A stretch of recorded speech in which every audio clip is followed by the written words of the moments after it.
Louvado seja o nome do Senhor. Bom, na página 57, página de número 57, a não ser que vocês queiram que a gente possa recapitular ou voltar a algum ponto da aula passada, da semana passada, que pelo que eu me lembro, nós falamos sobre a condição do homem, né? Do ser humano, o homem caído, o homem destituído da glória de Deus, o homem com essa natureza totalmente corrompida, esse homem que naturalmente faz as coisas que são erradas, as coisas que desagradam a Deus, né? O homem religioso, ele ainda tenta fazer alguma coisa para agradar a Deus, mas ele se depara com a sua natureza que predomina sobre a sua vontade, inclusive, porque ele é escravo da sua vontade. Ele tem liberdade, mas não tem livre-arbítrio. Ou seja, ele tem liberdade natural, mas não tem liberdade espiritual. Lembra desse ponto que nós falamos? Tranquilo também, entendido? Discordam, acham que não é bem assim, ou queria mais alguma explicação sobre o tema? Já viram alguém abordar assim, dessa forma, não? Pode recapitular. É? Mas, Nós temos mais quantas aulas nessa matéria? Duas aulas? mais duas, né, Mari? Só, né? Então vamos lá. Mais duas ou mais uma?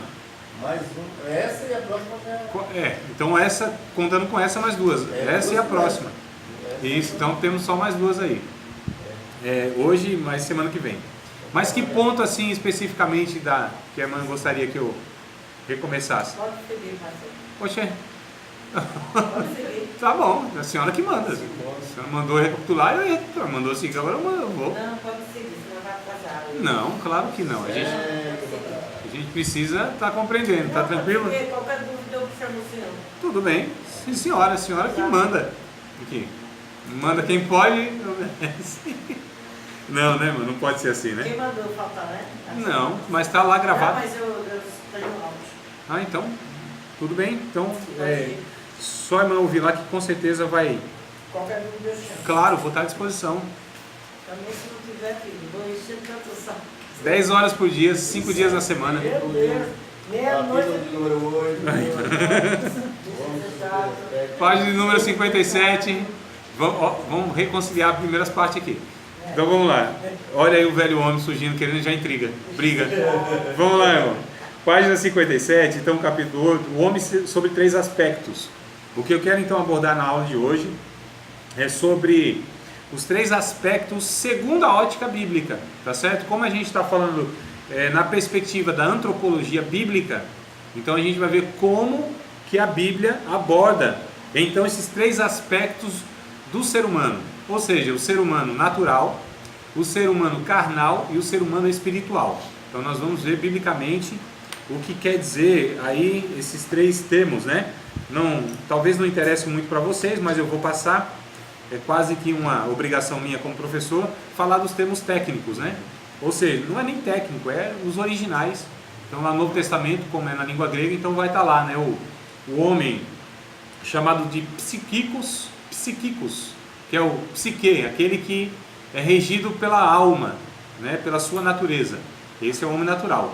O homem sárquicos, sarx então é carne, é o homem que ele tem comportamento que é impulsionado pela sua velha natureza, embora este homem carnal, ele tenha o Espírito Santo. Então é possível ter o Espírito Santo e mesmo assim tem comportamentos carnais, nós vamos ver daqui a pouco isso aqui. E o homem chamado de pneumáticos, que é o homem espiritual, aquele homem que de fato ele é maduro, ele se parece demais com Cristo, mas ele não só se parece com Cristo, ele está num contínuo crescimento espiritual, ele vai sendo santificado, né, a tal ponto que de fato ele começa a dar os frutos, ou melhor, o fruto do Espírito, que é manifesto em 9 aspectos, que é o amor, o gozo, a paz, a longanimidade, a benignidade, a bondade, a fidelidade, a mansidão e a temperança. 5:22, né? Então, esse é o homem espiritual. Nós vamos falar por último dele. Vamos falar primeiro do natural, tá bom?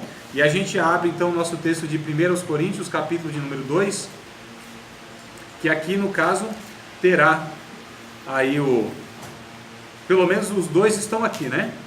E depois no capítulo 3 a gente já vê o terceiro, que é o carnal. Mas a gente vai nessa ordem aqui. Capítulo 2. capítulo de número 2, versículos de número 8 até o 16. Fazer uma leitura, depois a gente retoma essa leitura para falar do espiritual, mas eu vou começar falando pelo natural, o homem natural, que é o que está aqui na sequência do livro, inclusive, né? O homem natural. Embora o plano mais elevado para o homem, vocês acharam na página 57, né, irmão? Então, embora o plano mais elevado para o homem seja o espiritual, Deus começa em sua palavra pelo plano mais inferior, o natural. Isto é, começa a falar do homem que vive a vida natural, a vida deste mundo, e que não tem o Espírito Santo no seu viver. Ele é chamado natural porque ainda não experimentou a regeneração. Vive segundo a natureza pecaminosa e decaída desde a queda ocorrida no Éden. Ele está perdido, este homem natural está perdido. A menos que aceite Jesus, não há solução para ele. Esse homem não pode ser reformado nem melhorado. Ele tem de ser transformado pelo Espírito ou pelo poder do Espírito Santo. Aí a gente abre Romanos capítulo 8, verso 9. Calma, irmã, só a introdução e eu volto na leitura que eu disse que ia ler, tá? Vocês sabem que é assim mesmo, né? Eu falo que vou ler uma coisa, leio umas 200, depois volto nela, no final das contas.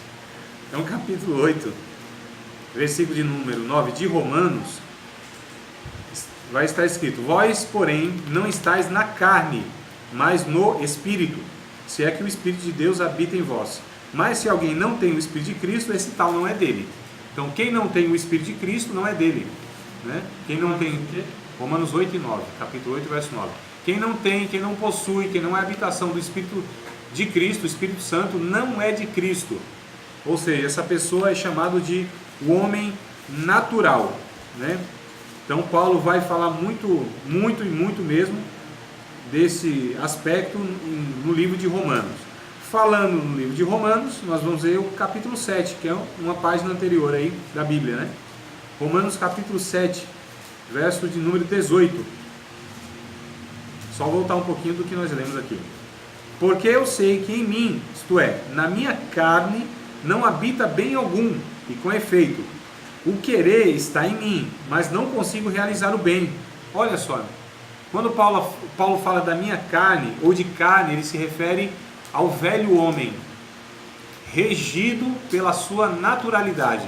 E qual é a natureza do homem? Aí a gente vai lá para Gálatas também, Edson, que você citou lá, que está lá o fruto do Espírito, mas também está as obras da carne.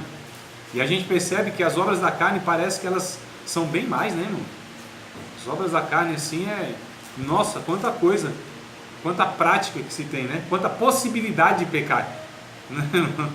Parece que a gente tem menos possibilidade de fazer o que é certo, mas muito mais do que fazer o errado. Porque parece que esse mundo está repleto dessa influência pecaminosa, onde isso está contaminado, né? Toda a criação está contaminada. Onde a gente vira, o que a gente pensa, o que a gente vê, o que a gente toca, o que a gente cheira, o que a gente ouve, o que a gente experimenta, em todos os sentidos, está lá contaminado pelo pecado. Isso é um fato. A natureza, ela foi atingida, ela sofre, né? Romanos capítulo 8 vai dizer isso, que a natureza, a criação está gemendo, como dores de parto. Não só a criação da terra, mas do universo. Sim, mas a gente percebe isso aqui, né? Porque é o nosso habitat. É o habitat. Mas a gente percebe que de fato, de alguma maneira, o cosmo todo foi afetado, mas aqui mais afetado a gente percebe que a gente vive aqui. E a gente vê essa degradação, né, na natureza, através inclusive da ação direta do homem e a própria natureza. Apesar, irmãos, que assim, embora Deus tenha falado lá no Jardim do Éden que já haveria a consequência direta ali pelo pecado na natureza, ou seja, a terra já não seria tão fértil assim, iria produzir cardos, espinhos, né? Ou seja, nem tudo que a terra ia produzir a partir daquele momento seria produtivo para o homem, proveitoso para o homem, nem tudo. E aquilo que seria proveitoso para o homem, produtivo para o homem, mesmo assim o homem teria que ter um sacrifício enorme, o suor do seu rosto. Então ia ser um negócio pesado, né? Muito trabalhoso mesmo. Então a terra já não teria aquela fertilidade como deveria ter. E isso a gente percebe que será restaurado. Tem um texto lá nos Profetas Menores, que não me lembro exatamente qual, depois eu posso procurar para vocês, se vocês me lembrarem, mas diz que, eu acho que deve ser Joel ou Amós, depois a gente procura até no intervalo, eu procuro, que diz que quando se estiver plantando, quando se estiver plantando algo, a abundância será tão grande que é plantando e colhendo, né? Então a terra será tão fértil, que ao mesmo tempo que a gente planta, a gente colhe. Olha só, está escrito lá no Profetas Menores, né? Isso possivelmente será na restauração lá na frente da terra, tá certo? Que essa terra também será restaurada, né? Tudo será restaurado aqui. Então a gente percebe que embora houve já consequência direta na terra lá do Éden, mas a interferência do homem foi piorando, irmãos, essa natureza. O desmatamento, a poluição dos rios, né? A extinção dos animais, a questão da poluição, onde a camada de ozônio ela cada vez mais aumenta, e com isso vem também as doenças de pele, e com isso vem toda uma afetação na temperatura da terra, onde, né, tempos e tempos ela de fato está aquecendo, o derretimento das geleiras, isso afeta todo o ecossistema, né, o aumento do nível do oceano, enchentes inclusive, tsunamis inclusive, são aqueles terremotos que acontecem lá no meio do oceano, catástrofes naturais, furacões. Então uma série a gente vê de afetação no ecossistema, que isso é fruto, irmãos, do pecado.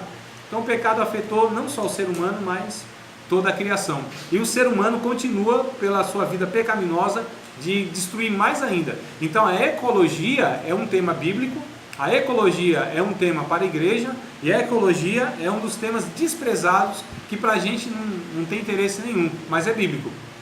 É bíblico. É ordem de Deus, inclusive, nós cuidarmos desse habitat, dessa terra, né? Ah, mas isso aqui vai ser destruído. Não, vai ser restaurado. Vai ser destruído, mas vai ser restaurado. Mas vai ser destruído porque estará numa condição tão degradante que não haverá mais condição do homem permanecer aqui. Irmãos, daqui uns anos, vocês acham que vai ter água potável? Daqui uns anos, vocês acham que a atmosfera ou a gente...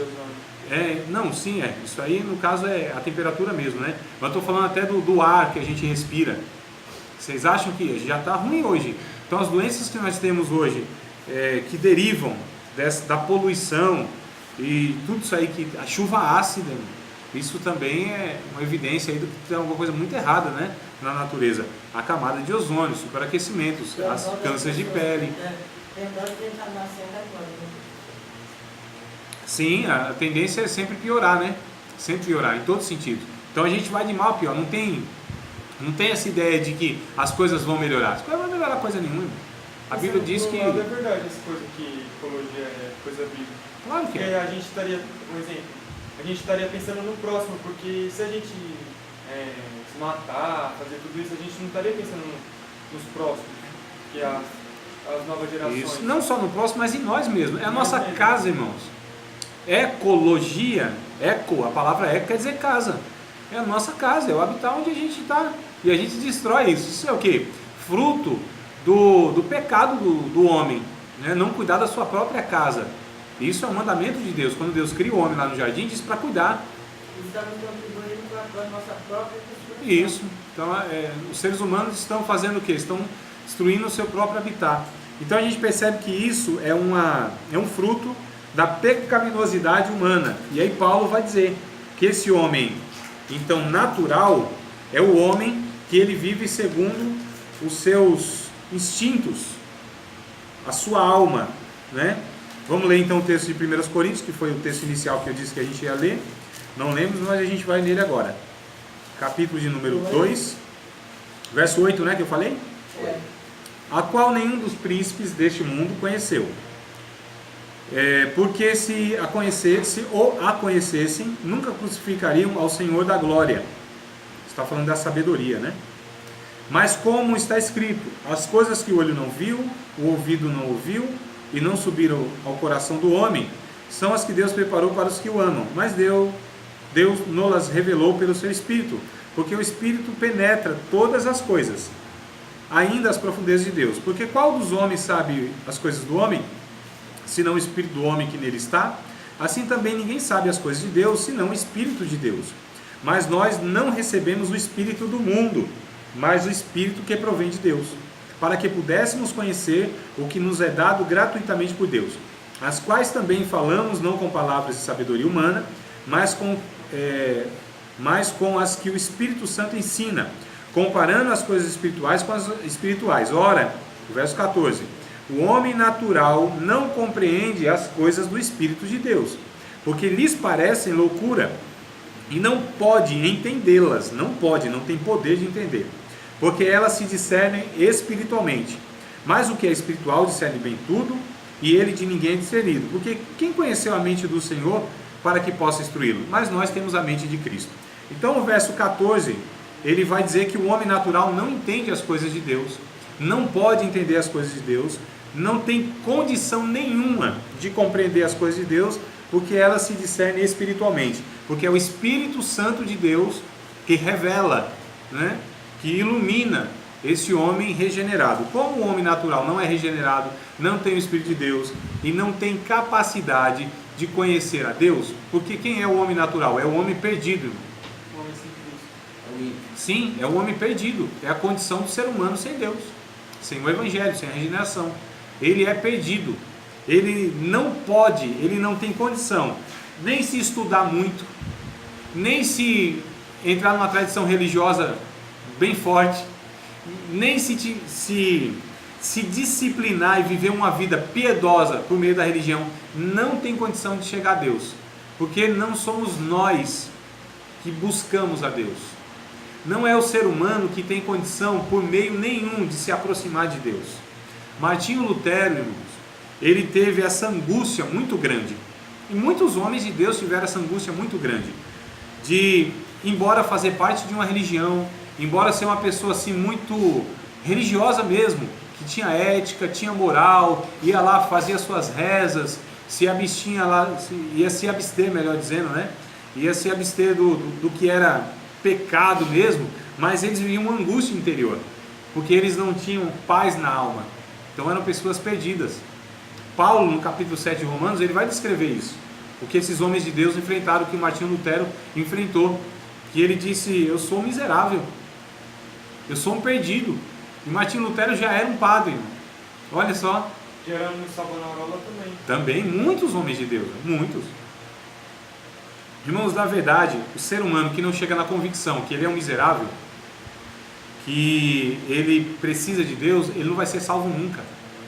Os religiosos, que eles acham, né, eles têm aí essa falsa sensação que eles fazem a vontade de Deus, que eles estão fazendo a vontade de Deus, essas pessoas são difíceis de serem salvas. Jesus, ele disse para os religiosos, olha, se vocês, porque vocês dizem que vocês enxergam, aí que está a perdição de vocês. Porque se vocês reconhecessem que fossem cegos, aí teria a condição de vocês serem salvos. Mas vocês dizem, nós enxergamos, então não tem salvação, irmão. Só tem salvação para aquele que admite que é perdido, aquele que sente a angústia da perdição, aquele que tem a convicção de que ele precisa de Deus. Eu fiquei muito feliz esses dias, eu acho que foi no sábado, sexta ou sábado, acho que foi sábado. Um rapaz mandou uma mensagem lá pelo WhatsApp e disse, André, eu preciso de ajuda, eu preciso de Deus, estou perdido. O rapaz já viveu na igreja e tal, música e tudo mais, e ele falou, eu preciso de ajuda. Eu falei, glória a Deus, graças a Deus, agora você está entrando no caminho certo, né? Inclusive direcionei ele para um pastor para que cuidasse dessa pessoa e tal, que ela precisa de uma comunidade terapêutica. Eu entendo que para onde eu enviei ela é uma comunidade terapêutica. Enviei ela para um pastor que eu entendo que é um pastor que vai cuidar dessa pessoa, né? Então precisa disso aí. Mas ele chegou na convicção, eu estou perdido, eu estou desorientado, eu não sei o que fazer da minha vida, eu preciso de Deus. Eu falei, louvado seja Deus, coisa boa, irmão. Olha só, aí Jesus diz assim, agora chegou a salvação nessa casa, porque reconheceu, Senhor, se eu tenho feito isso, se eu tenho feito aquilo, olha, eu estou disposto porque eu reconheço o meu pecado. Falando, então chegou salvação nessa casa, porque o Filho do Homem veio buscar e salvar aquele que tinha se perdido, ou que reconhece que está perdido, né? Mas os religiosos é um problema sério, sério demais. E aí esse homem natural é esse homem que não tem o Espírito de Deus. A pessoa que fica pregando, falando que só está fazendo a vontade de Deus, que está na verdade, que tudo que está fazendo é porque é verdade, é o que Deus mandou. Tem gente que prega assim, né? Olha, irmã de Deus, eu acredito que o que afasta mais a gente de Deus não é nem o errado em si, é a presunção do acerto. O que afasta mais a gente de Deus não é nem o pecado em si, não é nem o errado em si, mas é a presunção, a soberba de achar que a gente pode fazer a vontade de Deus. Porque quem está no erro, para ele ser despertado, o Espírito Santo vai lá e convence ele, né? Então está no erro, reconhece. Agora aquele que tem a soberba, a presunção, nós fazemos a vontade de Deus, eu faço a vontade de Deus, isso aqui vai se afastando mais de Deus, mais e mais de Deus. Porque é a presunção do acerto.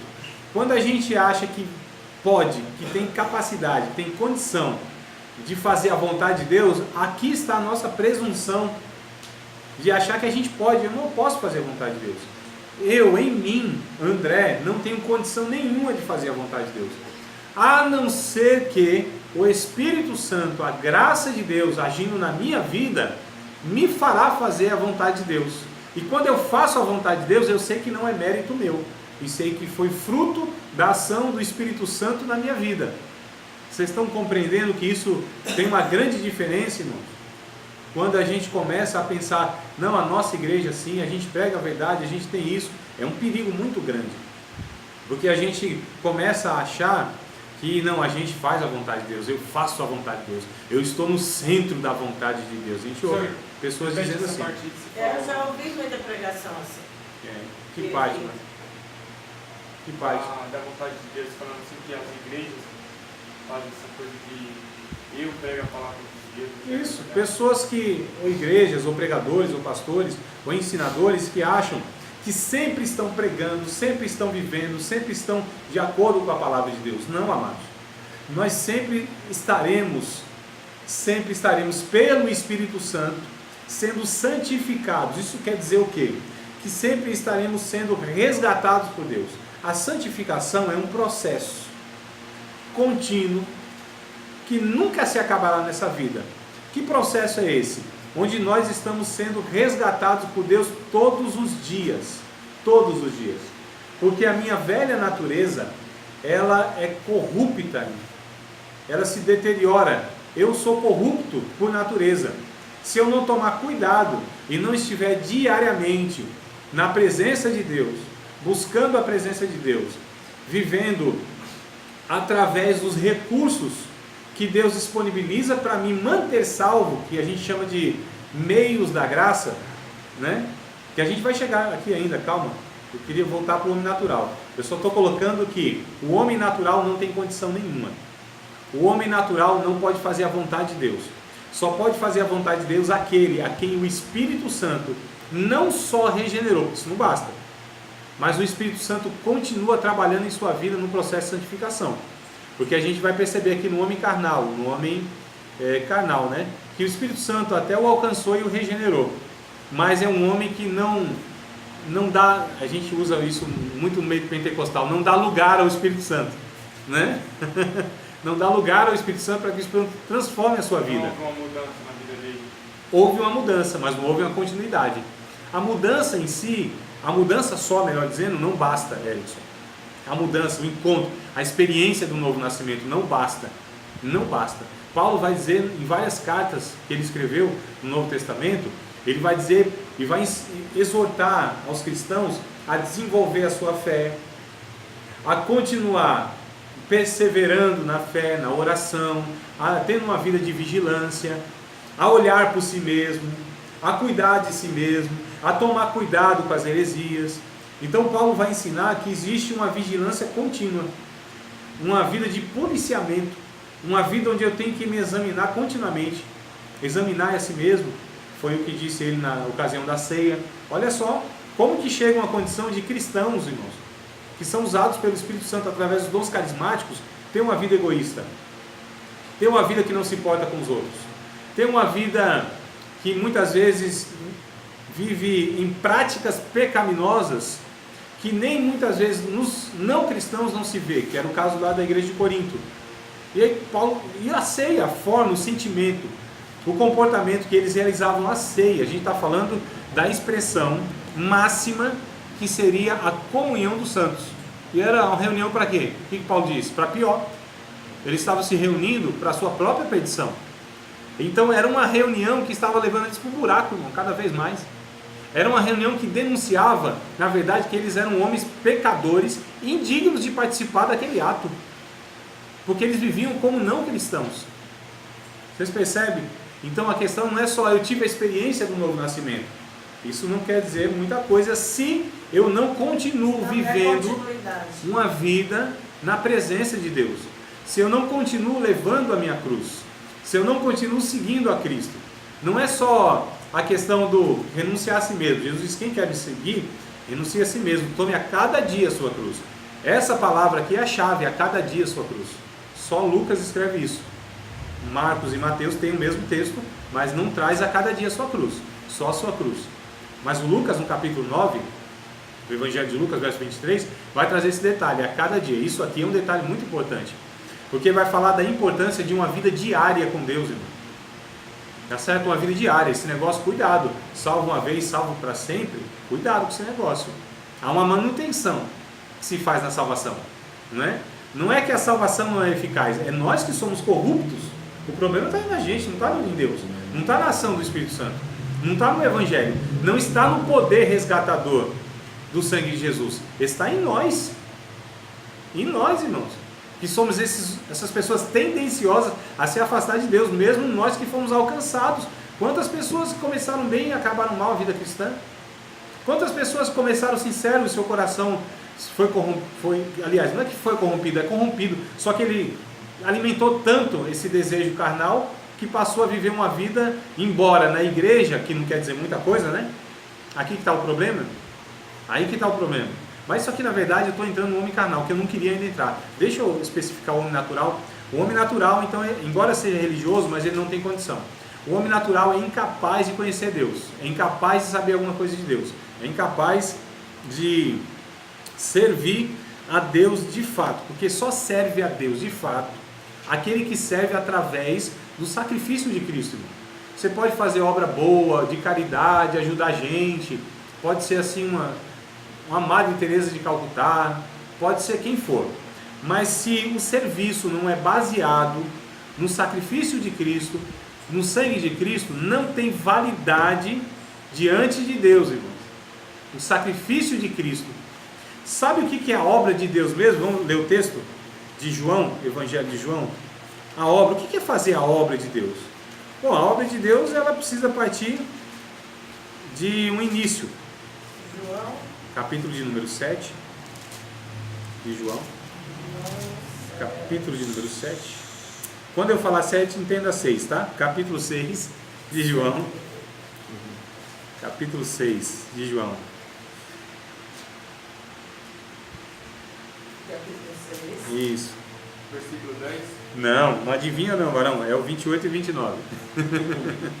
Por que o 10 tem alguma coisa aí que você queira Não. falar? Não? Então é o 28 e 29, né, Erickson? E fala que Jesus é o pão da vida. Não, ainda não. Creio. Não, é mais para baixo um pouquinho. Eu quero só o 28 e 29. Então, 28, 29. Isso. Está nesse tema. Sim, está no tema, mas não é o... Vai falar aqui outra questão, né? Olha só, porque os religiosos, os fariseus, eles perguntaram o que eles precisavam fazer para realizar a obra de Deus, para executar a obra de Deus. Verso 28. Disseram-lhe, pois, que faremos para executarmos as obras de Deus? Perguntaram para Jesus. Jesus respondeu e disse-lhe, a obra de Deus é esta, que creais naquele que a enviou. A obra de Deus é esta. Para o religioso que achava que precisava fazer obras para ser salvo, ele disse, não, a obra que vocês precisam fazer é só crer em Cristo. Então tudo que se faz a partir de Cristo tem validade diante de Deus, não para a obra de salvação, mas porque é salvo. O Efésios capítulo de número 2, versículo de número 8, 9 e 10, vai dizer o seguinte. Efésios capítulo 2, verso 8, 9 e 10. 8 e 9 principalmente, né? Pode Mas ser? o 10 é... Pode sim, mano. Efésios 2, 8, 9 e 10. Pois vocês são salvos pela graça, por meio da fé. E isto não vem de vocês, é dom de Deus, não por obras, para que ninguém se glorie. Porque somos criação de Deus realizada em Cristo Jesus, para fazermos boas obras, as quais Deus preparou antes para nós praticarmos.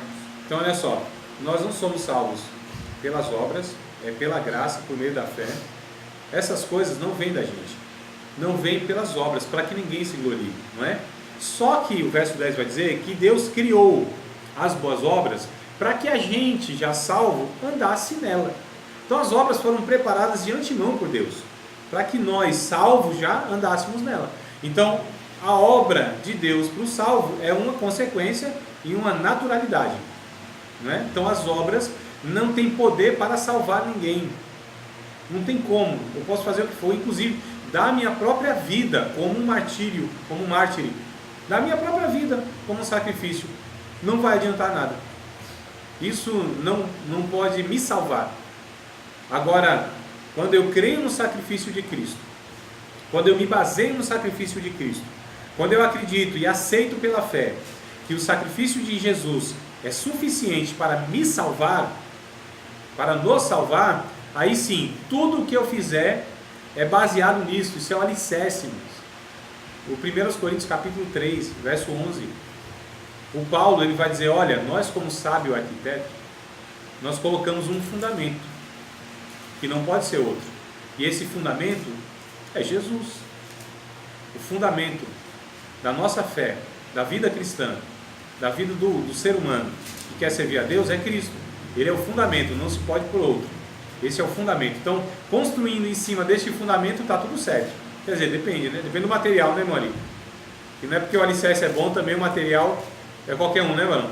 Precisa ser de qualidade, né? É o que o Paulo diz aí. Se o material ele for esse de feno, palha ou madeira, então... 3, 1. Hã?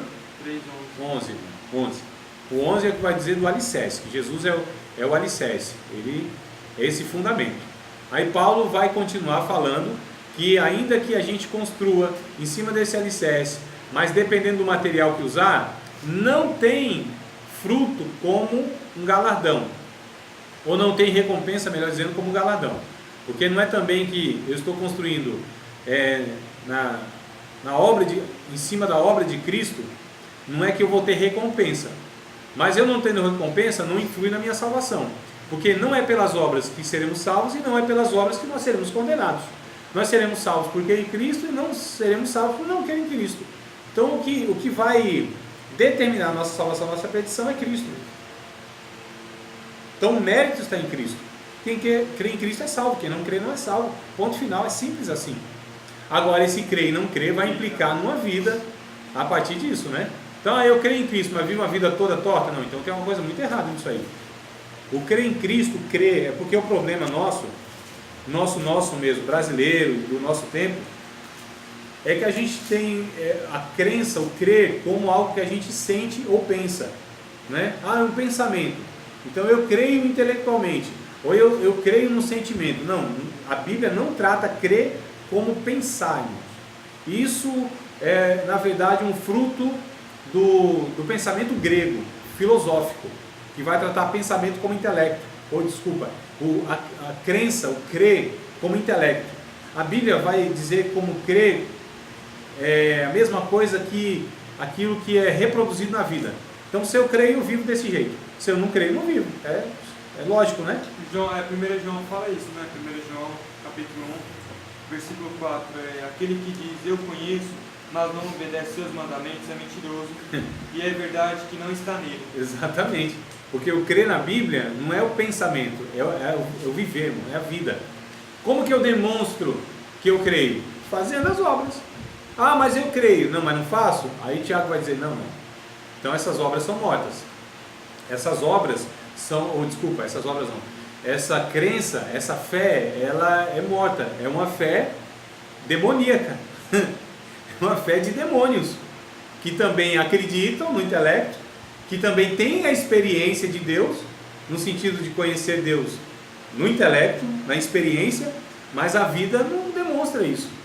O Tito 1,16 vai dizer que tem pessoas, livro de Tito, capítulo 1, verso 16, vai dizer que tem pessoas que professam Deus, falam de Deus.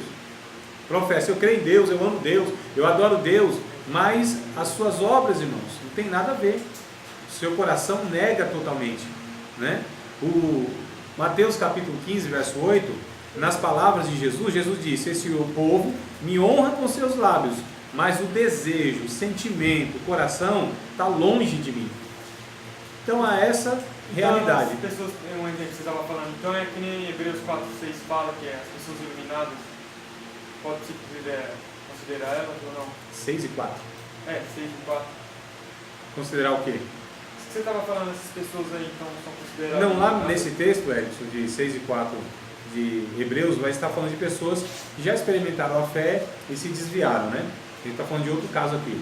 Eu estou falando de um homem natural. Um homem natural, que ele quer se esforçar pela religião, de tentar agradar a Deus, de se salvar, de fazer qualquer coisa, e isso é inútil, não tem como. Porque esse homem não tem condição, ele está totalmente afastado de Deus, e nada que ele faça vai ter condição de se aproximar de Deus, porque isso é obra divina. Segundo aos Coríntios 5, verso 17 e o 18, principalmente o 18, vai dizer que tudo isso provém de Deus, ou seja, a reconciliação. É Deus que salva o homem, é Deus que regenera o homem, é Deus que vai em busca do homem, é Deus que amou o homem, é Deus que se revelou ao homem. Não tem condição nenhuma, irmão. É Deus que opera tudo em todos, tanto querer quanto efetuar. Nem a fé, para se crer em Deus, ela vem de nós. É dom de Deus, é dado por Deus. Nós não temos nem, olha a condição que o ser humano chegou, que não tem capacidade de crer em Deus. Se Deus não se aproximar desse homem e lhe revelar que ele existe. Não tem como, irmão. Foi o João que disse, né? Nós só amamos a Deus porque Ele nos amou primeiro. Claro, sim. Por que nós conhecemos Deus? Porque Deus se fez conhecido a nós.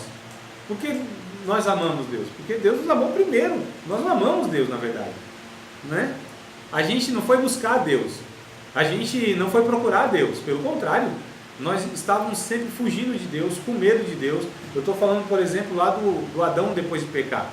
Se escondeu de Deus, teve medo de Deus. Olha a condição que estava, né? Diante de Deus não podia se apresentar, porque Deus é um Deus santo. Se Deus não vai procurar o Adão, ele estava até hoje lá, irmão, perdido. Até hoje. O que ele teve? Medo de Deus. E o que Deus mostrou para o Adão? E Deus precisou mostrar para o Adão, pela pergunta, que ele estava perdido. Adão, onde tu estás? Deus não sabia onde o homem estava, irmão? Claro que sabia. Só que Deus estava mostrando para Adão, Adão, ó, você se perdeu. Está se escondendo por quê? Onde estás? E Deus foi lá à procura, ao resgate de Adão, do homem. Se Adão fosse atrás de Deus, tipo assim, ele pecou e em vez dele se esconder, ele foi atrás de pedir perdão, será que nós estaríamos aqui? Então, mas isso mostra que ele, na verdade, não teria condição. Por quê? Porque o pecado faz isso, Edson. O pecado, não tinha possibilidade disso acontecer. Na mesma hora que ele comeu a fruta, toda a perfeição já era. Ele era perfeito, não você falou? Sim. Então esse livre-arbítrio que você falou, então... Veja bem, o que acontece com Adão? Ele desobedece a Deus. O ser humano, ele não tem condição de viver uma vida à parte de Deus. O ser humano não é autoexistente. O ser humano não se sustenta. O ser humano é dependente, ele é uma criatura. Você entendeu? Quando Adão, ele não é que ele só desobedeceu, irmão. Não é uma coisazinha assim, ele desobedeceu, foi Deus disse, não faz isso, meu filho. Ele foi lá e fez, vai merecer umas palmadas que você desobedeceu, não é isso. O Adão, ele estava declarando que é o que Satanás quis e o que Satanás também pensou. Ele colocou no coração do casal, disse assim, vocês não precisam de Deus. E quando ele desobedece, ele desprezou Deus. Ele disse, não, eu tenho condição de viver sem Deus. É eu que decido a minha vida. Então isso estava implícito no ato desse primeiro casal.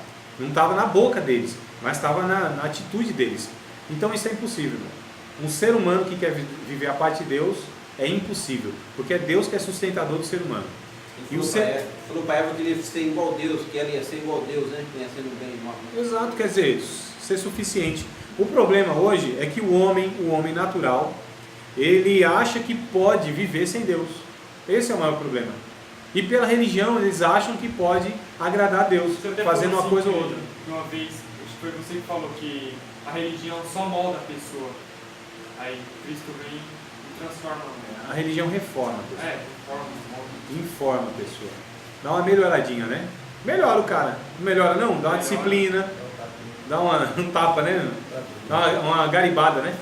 Dá uma garibadinha assim. Melhora o cara. Então, Para a igreja para ser uma pessoa melhor. sim, por que não? Socialmente, mais disciplinado. Uma pessoa que pode ter uma moralzinha. Uma pessoa que tem uma ética. Pode, a religião faz isso. A disciplina tem um poder, irmãos, de fazer isso nas pessoas. A educação tem o poder de fazer isso nas pessoas. Só que o problema do ser humano não é religião e nem é educação. O problema do Brasil é educação. O dia que aqui tiver educação, esse país... Não melhora nada. Não melhora nada.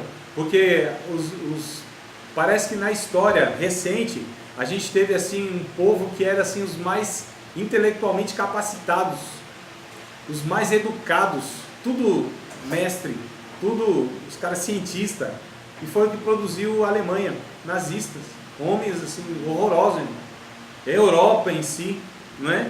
Gente assim terrível. Os homens inteligentes hoje, os maiores, eles fazem o quê? Fabricam bombas, fabricam remédios para curar o povo? Não, para ter dinheiro. São cientistas. Mas se a gente pensar por outro lado, a educação também ajuda bastante. Não resolve. Ajuda socialmente, ajuda moralmente. O problema do homem, espiritual. o problema do homem não é moral, não é ético. O problema do homem não é social. O problema do homem é existencial. É a sua existência que é em pecado. Esse é o problema do homem. Só pode ser resolvido por Deus, só pelo Evangelho. Entendeu? A religião não alcança aí. A educação não resolve. Irmão, vocês acham que faculdade melhora a vida de um ser humano no que tange a questão de ser ser humano, de pecado? Não. O que tem de graduado aí, o que tem de graduado, mentiroso, ladrão, adúltero, e parece, irmão, que eles têm diploma para pecar, porque aí que dá mais imunidade, eles pecam mesmo. Estou falando dos políticos, eu estou falando de muitos que tem aí, eles acham porque tem um diploma, estão acima do bem e do mal. Então, na verdade, é prova que a educação não resolve problema de caráter. Não tem, irmão, não tem jeito. É evangelho. O evangelho transforma o homem, porque a gente está falando de natureza, não é de superficialidade, não é de cultura, não é de educação, não é de melhoramento, é de natureza. E só o evangelho pode transformar natureza, porque põe outra natureza lá. Ou seja, o que faz? Aqui só tinha uma velha natureza. O evangelho vem e planta uma semente, que é outra natureza, que é um novo homem, que é uma nova vida, que é uma nova criatura, uma nova criação, que é o Espírito Santo, que é uma semente divina. Então é outra coisa, é Deus agindo no negócio. O homem não tem parte nenhuma nisso, a não ser aceitar isso ou não aceitar isso. Supremo Tribunal Federal brigando entre eles lá, né? O Supremo entre eles lá para sair lutar. Nenhuma novidade. Se a gente fosse pensar sociologicamente, falando da educação, nós podemos pegar o exemplo da Dinamarca, da Holanda. Sim, melhora. E diante de Deus, o que isso vai ter?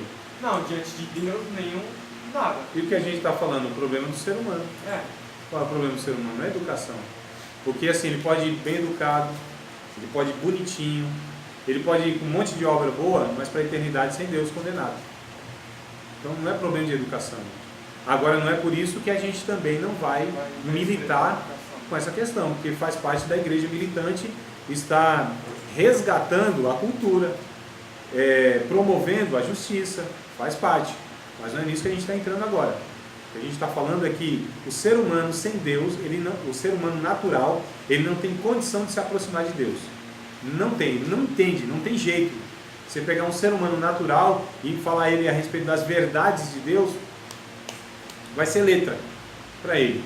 Vai ser informação, que inclusive muitos estudiosos têm. Conhecem a Bíblia, os magistrados, os advogados, os juízes, os juristas, eles conhecem muito bem os princípios, no caso, de onde eles tiram para julgar, né? No Antigo Testamento é base para muitos juristas aí, para legislar e tudo mais. Só que eles não fazem a vontade de Deus. Eles não reconhecem Cristo como Senhor das suas vidas. Eles não vivem uma vida que agradam a Deus, porque não estão em Cristo, porque não tem o Espírito Santo. Não pode fazer a vontade de Deus, não pode compreender as coisas espirituais, a não ser pelas espirituais. É a Bíblia que diz isso. Então, é o ponto final nisso, né? Então, o homem natural é esse homem que não tem condição de se chegar a Deus. Pode ser religioso, pode fazer o que for. Ele não pode se aproximar de Deus. É Deus que precisa vir ao resgate dele. É o Evangelho que ele precisa ouvir para que ele tenha condição de conhecer a Deus. Tudo bem, amados? A gente pode ir para o intervalo? Tem alguma pergunta fácil e rápida? Não? Então, bora lá para o nosso intervalo. O intervalo.